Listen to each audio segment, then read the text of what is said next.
dal leen ak jàmm gelwaar moo ni woon baaraam bu ñu tàllal joxoñ la waaye juróomi baaraam yu ñu tàllal koy dem yalwaan la juróomi baaraam yu ñu bank nag mën naa nekk kurpañ wala dànk fanaanal l'observateur moom ngëpp bi njiitu réew mi di président Macky Sall def ci aw xëtam ku kawoo la ko duppee journal Futurs Médias bi ne njiitu réew mi di président Macky Sall dogu na ne dina tànn candidat bu coalition Benno Bokk Yaakaar du cee yam ndax dina ko gunge ci bépp boor dina ko xeexle laata campagne bi ak bu nu àggee ca campagne ba président Macky Sall yamul foofu ndax nee na candidat bi mu nar a tànn bokk ci Benno Bokk Yaakaar li mu bëgg moo di mu jël raw gàddu gi ca premier tour yu élection présidentielle yu atum 2024 si du quotidien élection yooyee xel ñaar la ci am ba xam dinañ ko def ca àpp ban ko jàppam déet journal bi ne la tax mu wax ko moo di ne langu politique yi yëngu na ñu xibaar ne Ousmane Sonko raje nañ ko ci fichier électoral bi Benno Bokk Yaakaar ba tey mën a guta am candidat CEDEAO di arto yabali militaire ci réewum Niger lii lépp si du quotidien ay ingrédients la yoo xam ne mën naa tax xel ñaar am ci taxawali élection présidentielle ca àpp ba nu ko jàpp ca 2023 bi ñu nu yóbbu kaso bari na journal ne fa ne ñi ci nekk ci grève xiifal itam bari na lii tax ba administration pénitentiaire bi génne bataaxal di leeral journal bi ne ca kaa bu Ousmane Sonko la tàmbalee di xamle ne moom Ousmane Sonko dafa lànk bañ a lekk tax mu defoon malaise keroog guddik àllarba jàpp alxames ba 1 heure du matin di jot bay tegal ñeent fukki simili ak ñaar ca lañ ko yóbboo ca réanimation ca hôpital principal bu Dakar Cheikh Bara Ndiaye moom it ñàkk a lekk moo tax mu lott ban yóbbu ko ca pavillon spécial Mouhamadou Samba Djim ñu gën koo xam ci Hannibal moom it grève xiifal moo ko yóbbu ca réanimation Le Soleil national ne administration pénitentiaire bi daal leeral nañu ba noppi di xamle ne ñoom ñëpp ña nga leen di toppatoo ca na mu waree toppatoo bi war dëgg ngir Ousmane Sonko am ko faaw mu génn kaso ay soxnaam ñoo ko wax l'observateur ne Khady Kébé ak Anna Diamanka di aawoo ko ñaareelu Ousmane Sonko sàkku nañ jéggal ci njiitu réew mi di président Macky Sall ngir ñu mën a jotaat ci seen borom kër su ko defee ñu mën koo taxaw ndax ne melokaan gi nu ko gisee jéggi na dayoo Anna Diamanka mooy ñaareel ba ci Vox Populi mu fay xamle ne Ousmane Sonko moo ni ko yëgatul wetu càmmoñam mu yokk ca ne Ousmane Sonko dafa tàmbali woon a am insuffisance rénale gannaaw ba ca la rein yi tàmbalee defaruwaat Anna ne ni mu gisee borom këram neexu ko ba tax muy sàkku ci njiitu réew mi di président Macky Sall mu bàyyi Ousmane Sonko di sàkku itam ci première dame mu dawal la xolop ndey ci doom ci source a moom Anna Diamanka mu fay xamle ni Ousmane Sonko bi mu ko gisee dafa xoy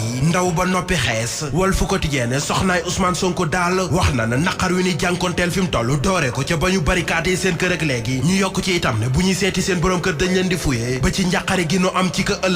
ëllëguk askan wa yeewoo ca Fass Boy dina doy waar enquête yéene kaay ne seen juróom-benn fukk ak ñetti doom ñoo faatoondoo ci ndox mi journal bi dafa dellu ca dëkk ba jox kàddu gi waajur ya ñu sëgg sa ngéem nekk ci aw tiis ako naqar yéene kaay bi ne am na ci kër yoo xam ne juróom-benni ndaw ñoo fa faatu am itam génn kër goo xam ne fukk ñoo fa faatoondoo di lu metti te daw yaram tribune ne monte nag ñaari fan gannaaw loolee xew ca Fass Boy gisaat nan gaal gu deqee Sénégal jëlaat mbëkk mi téeméer ak juróomi doomu aadama nekkoon ca amoon ca juróom-ñaari jigéen gi amee yéene kaay ñetti fan yi du kenn ku dul Mama Koundoul l'observateur ne Mama Koundoul mooy ndaw si waxoon ne dafa ëmb dañ koo sàcc dañ koo kidnappé dañ koo yóbbu ba noppee te sàcc doomam ndeke loolee dara du ca dëgg libération yéene kaay ne tey laa leen di wax na mbir ma demee moom Mama Koundoul jamono ji takk der yi niip lañ ko def enquête ko gannaaw ba ci la leen wax dëgg-dëgg na mbir ma demee Mama Koundoul ne mësta ëmb te loolee ñaari xaritam kese ñoo ko xamoon ñoom sax ñoo ko digal deal bu ni mel beneen deal bu xale yu jigéen yi xewal jëmul kër journal L'As moo xëy di ci wax ba bind ko ci aw xëtam yéenekaay bi ne jigéen ñi léegi ay produits yi la ñuy jël ngir defar seeni forme wala yokk seeni ginnaaw te loolee njeexintal yu doy waar la leen di àndil journal bi ne firnde li moo di ceppite